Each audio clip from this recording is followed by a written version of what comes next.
Hola y bienvenidos una vez más a mi canal de YouTube. Hoy tenemos un caso, como vieron en el título, y es la historia de Susan Powell. Es un caso bastante reciente en realidad y, si les soy sincera, ya lo había visto hace unos meses, pero nunca pensé en hacer un video acerca de esto, y de hecho, cuando alguien me lo pidió, dije, creo que recuerdo esta historia. Parece que la había bloqueado de mi mente porque la verdad es que no es nada divertido, pero es extremadamente interesante, así que decidí hacerla. No creo que necesitemos mucha introducción, así que vamos directamente a empezar con esto.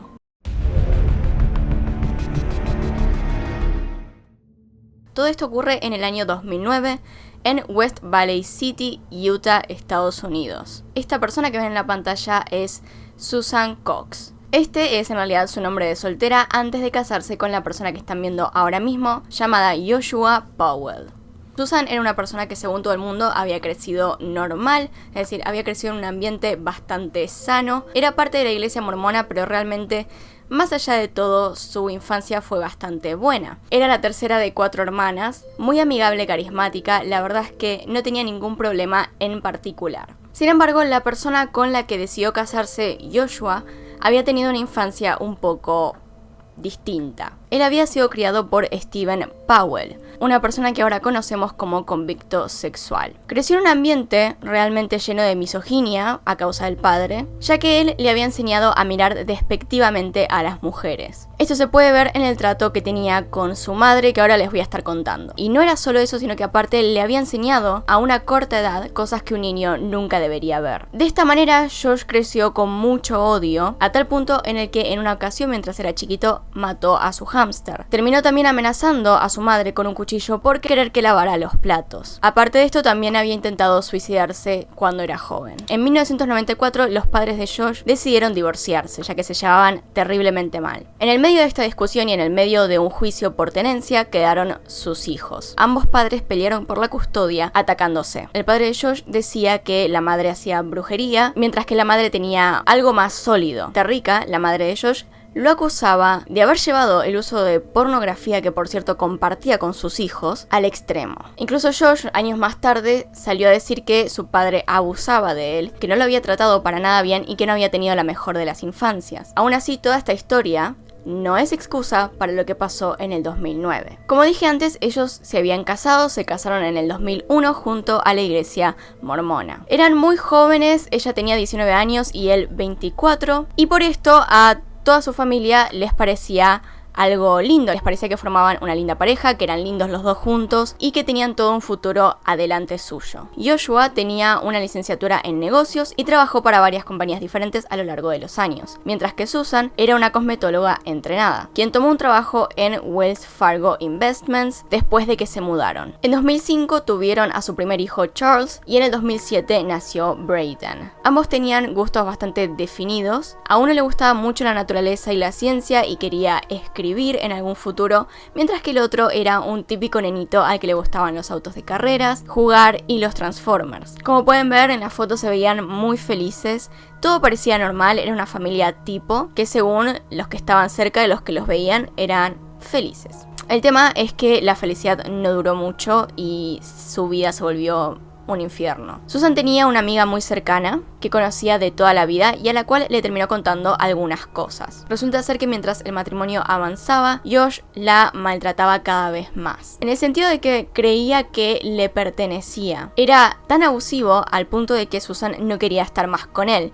Sin embargo, cuando traía a luz este tema, Josh le decía que no importaba si ella se alejaba, que sus hijos iban a seguir siendo de él. Llegaba a tal punto que ya no se daban cariño entre los dos, no se demostraban afecto, y aún así Josh era bastante posesivo. Digamos que el nivel de posesividad era tal que los amigos de Susan tenían que ser amigos de Josh o no la podían ver. Y acá entra una escena que me parece bastante extraña. Algunos dicen que esto era más bien para mandar al seguro por si algo le pasaba a la casa o lo que sea, tener un video de los bienes, mientras que a mí me parece algo perturbador. Susan había grabado un video de toda su casa. Pertenencias suyas, pertenencias de Josh, contando algunas cosas de su vida íntima también. Que eso supongo que a un seguro realmente no le importaría. Les voy a mostrar ahora entonces lo más importante de este video a mi parecer. Primero, la introducción que da Susan acerca de lo que va a filmar y también algunas observaciones que hace alrededor del video.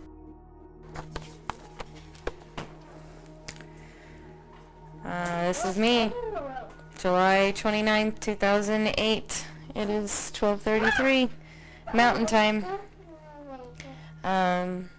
Covering all my bases, making sure that if something happens to me or my family or all of us, that our assets are documented.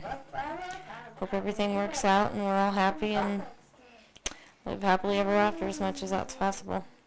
This is Josh's computer, and there's some type of backup device and speakers. He built it himself. I think there's like 5 hard drives, something about doing raids. Josh locked this, but this is all of his files. See, locked. Those are his files.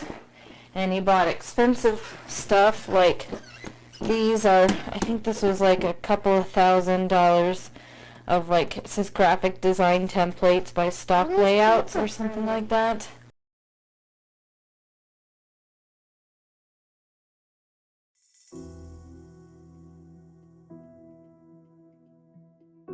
Ahora, lo que no muchos sabían es que después de grabar esto, ella hizo un testamento oculto.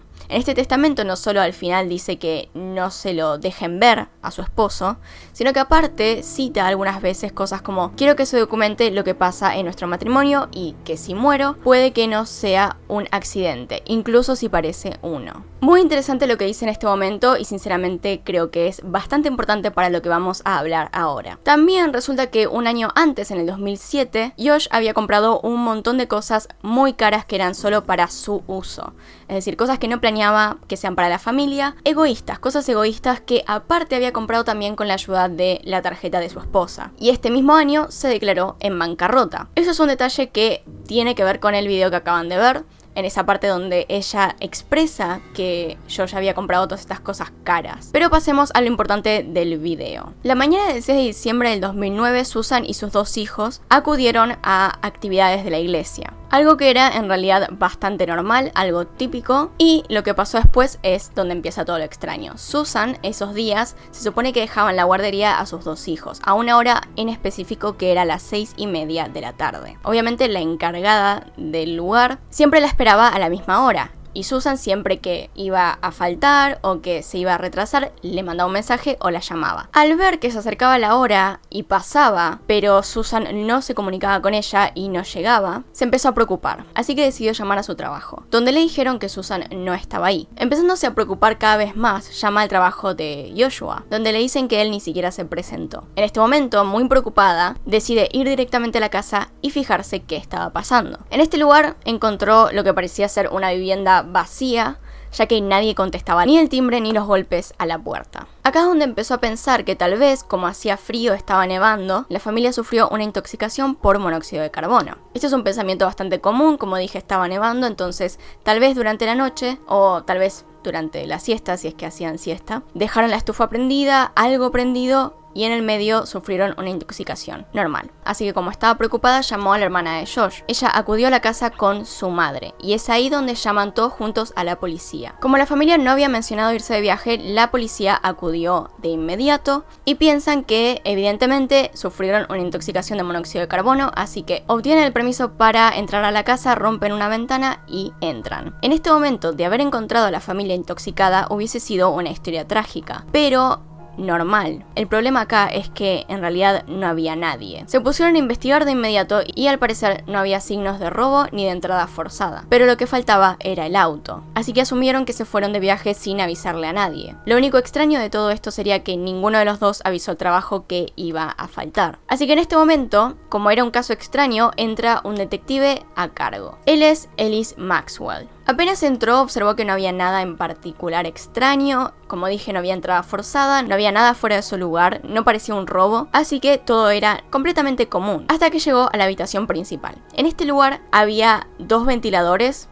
bajitos, encendidos apuntando hacia el sillón y hacia la alfombra. Al instante se da cuenta de que eso no es lo único extraño, sino que aparte, este sillón parecía que había sido limpiado recientemente. No las alfombras, pero sí el sillón. Los Powell no habían realmente mencionado que se iban de viaje a nadie. Lo que sí habían mencionado antes es que se habían ganado una cámara en un sorteo. Algunos amigos pensaron que, bueno, se habían ido a probar esta cámara a algún paisaje por las montañas o por algún lugar. lugar. Obviamente si se iban de viaje solo a probar la cámara, no tenían por qué avisar a nadie porque podían volver en unas horas. A partir de esto había dos opciones. Una era que se hayan quedado todavía de viaje, que se hayan atorado en alguna parte y que estén incomunicados, y otra es que se pueden haber resbalado en el hielo con el auto y caído por un precipicio. Tal vez estaban simplemente desbarrancados y todavía podían seguir vivos. Así que se alertó a la policía para que buscara el auto de los Powell. 12 horas más tarde, cuando ya la policía estaba buscando por todas partes, cuando la familia estaba preocupada reunida en la casa, junto con todas las amistades de ellos, vecinos, con todos aquellos que pudieran aportar algo, aparece a las 7 p.m. Josh Powell. Y no aparece solo, está con sus dos hijos en la camioneta, pero sin rastros de Susan. La policía inmediatamente va hacia él y le pregunta qué había pasado, dónde estaba y por qué no estaba contestando. Y él responde que la noche anterior, a eso de la medianoche, decidió irse con sus hijos a acampar, a simplemente acampar. Al detective que le estaba preguntando esto le pareció bastante fuera de lo común, principalmente porque recordemos que había nieve y esa misma noche había tormenta de nieve. Entonces, ¿a dónde se iba a ir a acampar con sus hijos en medio de una tormenta de nieve en medio de la noche? Siguiente, le hicieron la pregunta de por qué no estaba contestando el teléfono y él respondió que estaba guardando la batería del celular para cualquier emergencia, para responder después, y por qué no encontraba el cargador. El cargador que él supuestamente no encontraba, en ese momento estaba literalmente al lado de él.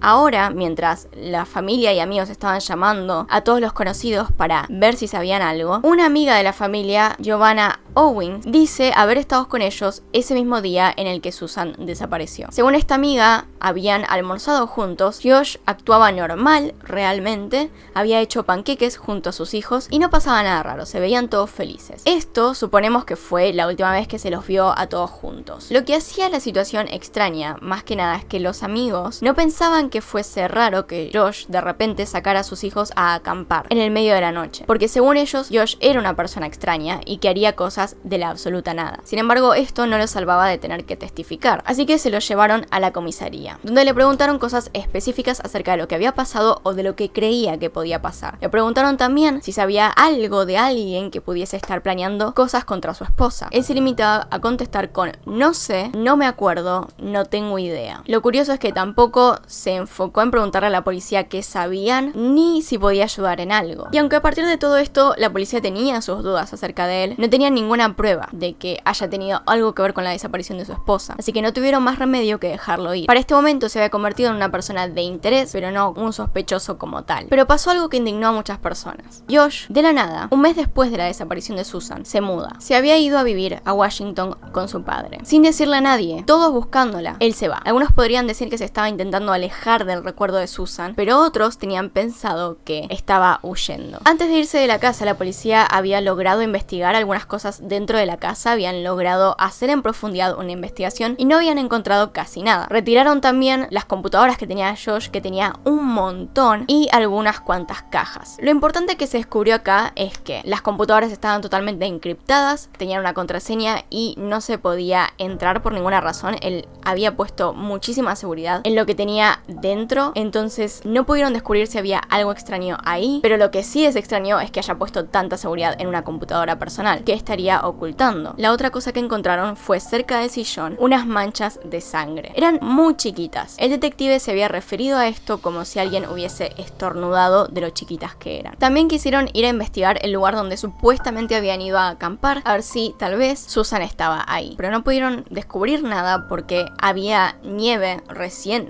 había nevado, entonces había ocultado cualquier rastro. No había ni pisadas, no había huellas de que se haya movido la tierra, absolutamente nada, porque estaba cubierto de nieve. Es después de mudarse que Josh empieza a hablar de la situación. Antes no quería tener nada que ver con la policía, con el caso, en general no quería, ni siquiera estaba buscando a su esposa, pero de la nada quería aparecer en la televisión para hablar sobre Susan. Según él, Susan estaba siendo abusada por sus padres y por eso decidió huir. La mejor herramienta para desplazarse del caso fue acusar a su esposa de ser una mala persona. Es entonces cuando Josh y el padre deciden hacer un sitio web con el nombre de Susan y empezar a difundir una teoría que tenían ellos. En esta teoría ponen a un hombre llamado Steven Coucher, quien había desaparecido por las mismas fechas. La teoría decía que habían escapado juntos. No había nada que conectar a estas dos personas y encima Kosher había desaparecido de Las Vegas. No había nada que los conectara y de repente Susan estaba en Brasil con un hombre que nadie conocía. Y por si no se dieron cuenta hasta ahora, Josh estaba intentando interferir en la investigación. Por suerte pasa algo que, si bien es ciertamente perturbador, cambia la situación bastante. Y es que en el 2012, en el verano, los hijos de la pareja estaban en un campamento. En este campamento, uno de los chicos dibujó algo muy extraño. Él había hecho una camioneta donde se encontraban él, su hermano y su padre. Los dibujos de este tipo son muy importantes, ya que revelan lo que está pensando un chico o por lo que pasó. Entonces le preguntaron al chico dónde estaba la madre, porque obviamente estaba faltando en el dibujo, y él responde que estaba en el baúl. Indagando un poco más, el chico contó que recordaba cómo su madre y su padre se iban fuera del auto y solo su padre volvía. Su hermano dijo lo mismo. Incluso uno de los chicos llegó a decirle a su maestra que su mami estaba muerta. La policía en este momento no podía hacer mucho realmente basándose solo en esto, lo cual me parece mal, un poco, porque los dibujos son importantes, a mi parecer. Sin embargo, lo que sí es que el público, la gente que estaba viendo esto en las noticias, y a Josh siendo entrevistado, empezaron a pensar muy mal de él. Josh estaba bastante complicado. Es entonces cuando él decide, para defenderse, traer a su padre. Sí, el padre abusivo que lo trató mal toda su infancia y que probablemente lo traumó para toda la vida, sí, él lo estaba llamando para defenderlo. Les voy a dejar ahora mismo los primeros clips de este hombre que aparecen en la televisión. Cuando irrumpió lo que estaba haciendo la familia de Susan, que era hacer que la gente tocase bocina al ver la imagen de ella. Se los dejo para que vean.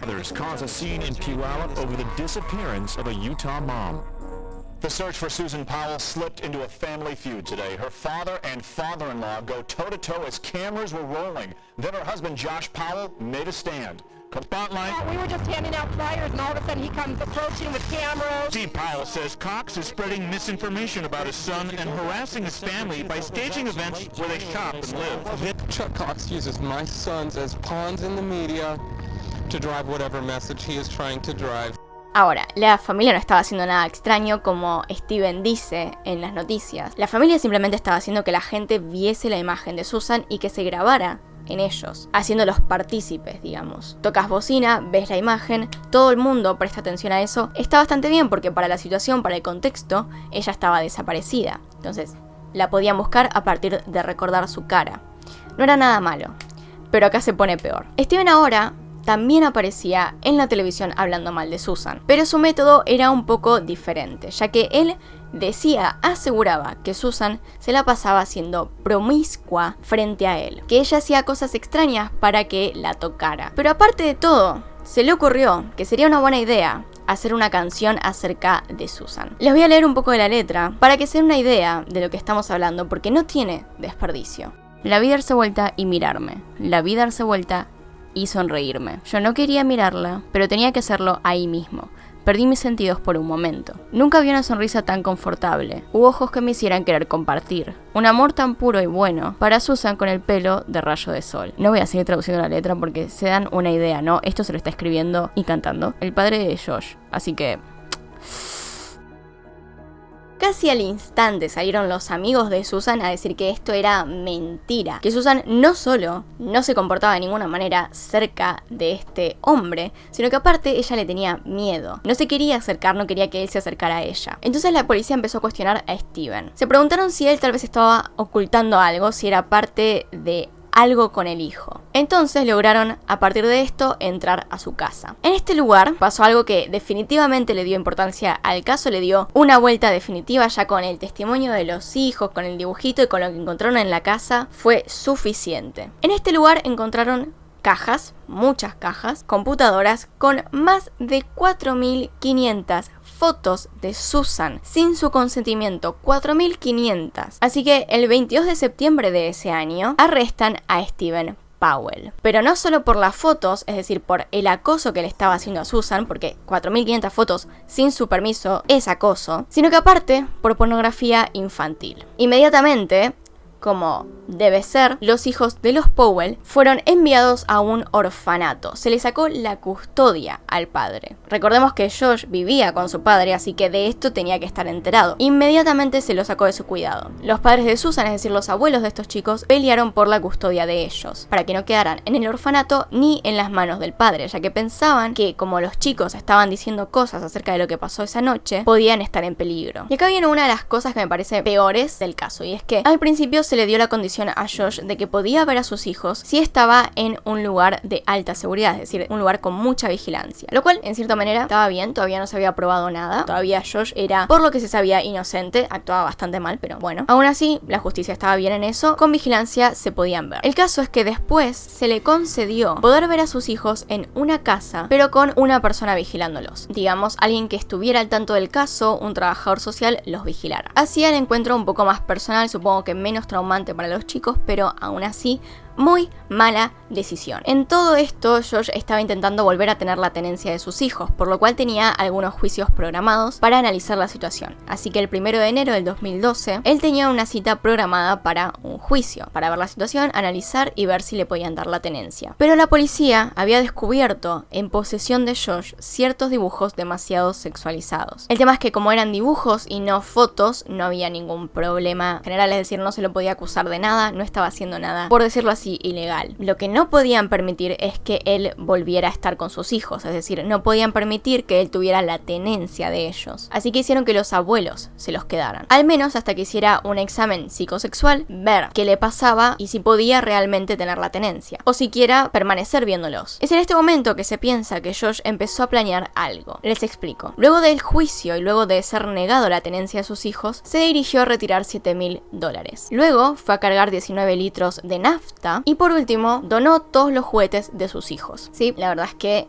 estaba planeando algo. El 5 de febrero del 2012, es decir, 4 días después, tenían los hijos programados una visita con su padre. Ese mismo día ellos le decían a sus abuelos que no querían ir, pero la trabajadora social decía que en realidad esto era algo un poco común y que cuando estaban todos juntos no pasaba nada, que se divertían, que la pasaban bien. Así que decidieron seguir con el plan de siempre y dirigirse al encuentro con Josh. En este momento les recuerdo que se juntaban en una casa con la trabajadora, los dos chicos, y pasaban unas horas juntos. Así que se dirigen en auto hacia este lugar. Mientras ellos iban en camino allá, sin poder revisar mensajes ni nada por el estilo, Josh le manda un mail a su familia diciendo las palabras "lo siento, adiós", y luego grabó este mensaje de voz.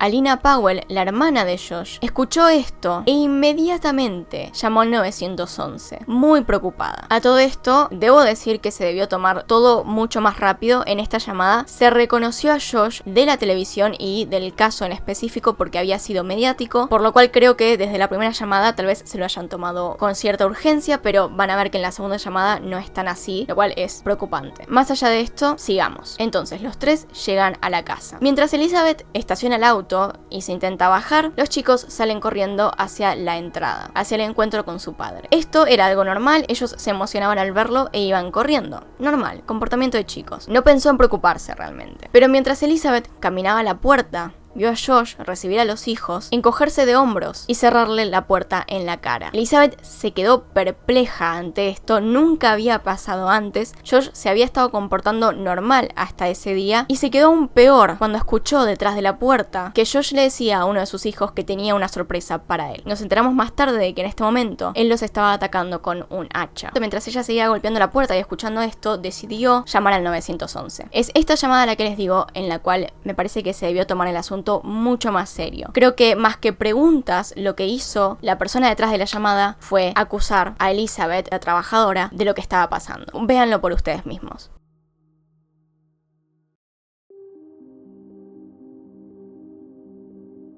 And I'd like to pull out of the driveway because I smell gasoline and he won't let me in. You want to pull out of the driveway because you smell gasoline, but he won't let you... He won't let me in. He won't let you out of the driveway? He won't let me in the house. And who is there to exercise their visitation? I am. So you supervise and you're doing the visit? Yeah, You supervise yourself? I supervise myself. I'm the supervisor here. Wait a minute. If it's a supervised visit, you can't can't supervise yourself.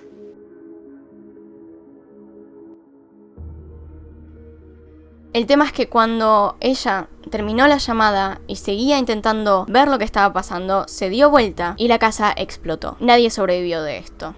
Obviamente se le notificó a la familia, también se le notificó al padre de Josh, Steven, quien realmente no expresó ninguna clase de preocupación o siquiera algo en general. Decidió directamente quedarse callado, aunque muchas personas piensan que él sabía algo, y digo sabían porque se terminó muriendo creo que en 2018, es decir, hace nada. Muchas personas piensan que se llevó varios secretos a la tumba. A su vez, la hermana de Josh claramente piensa que él asesinó a su esposa. Ella no tiene dudas de esto. Y lo más extraño es que los mayores descubrimientos ocurrieron después de este incidente. La policía descubrió varias cosas que había hecho Josh antes de la desaparición de su esposa, lo cual hubiese estado bueno hace unos años, pero más allá de todo esto, no importa. Resulta que descubrieron que Josh había, primero que nada, ese mismo día, retirado a sus hijos de donde se encontraban, había cancelado una cita que tenía su esposa con el quiropráctico, había retirado la cuenta de su esposa del retiro, es decir, de la jubilación, y también había estado hablando con un compañero de trabajo acerca de cómo ocultar un cuerpo. Saben que hay varios casos en los cuales un sospechoso habla con otra persona sobre ocultar cuerpos. ¿No les parece algo extraño? Es decir, ¿no llamarías a la policía si viene una persona con la cual trabajas y te pregunta cómo ocultar un cuerpo? No me parece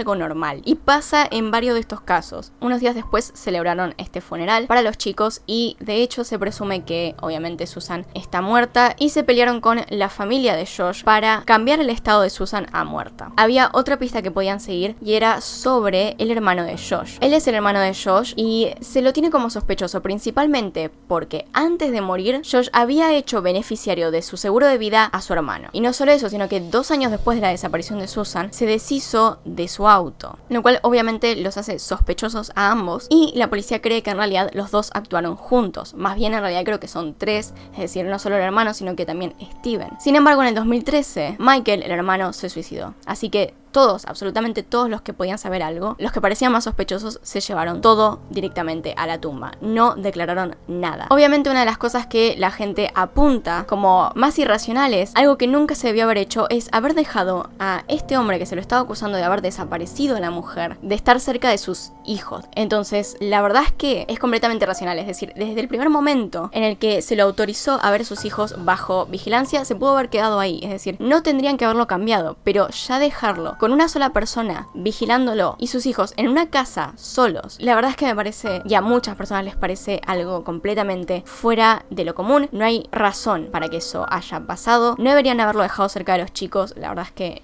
no lo entiendo. A causa de esto, en realidad, fue que murieron. Y murieron un montón de personas en este caso. Más que nada porque aparte los hijos también decían que su madre estaba en la parte de atrás del auto. No es posible que hayan dejado pasar tanto tiempo a los chicos con este hombre. Y nada, bueno, se quedó ahí el caso. Realmente no se puede saber nada más. Es casi seguro que Josh haya hecho desaparecer a su esposa, ya que también mató a sus hijos. La verdad es que no podemos obtener más justicia que esta, porque no se lo puede culpar de nada, ya que está muerto ahora. Así que díganme qué opinan acerca del caso. Cualquier cosa que tengan para decir, déjenla en los comentarios, que los voy a estar leyendo como siempre. Acá al costado tienen a mis Patreons. Si quieren saber más acerca de eso, pueden ir a la descripción, va a estar el link a mi Patreon. Y nada, espero que les haya gustado el video. Acá tienen un video nuevo, acá tienen un video recomendado. Se pueden suscribir haciendo clic en mi cara. Recomiéndenme casos que quieren que haga, aunque ya tengo algunos vistos que me estuvieron recomendando. Y nada, espero que les haya gustado. Nos vemos en el próximo video. Adiós.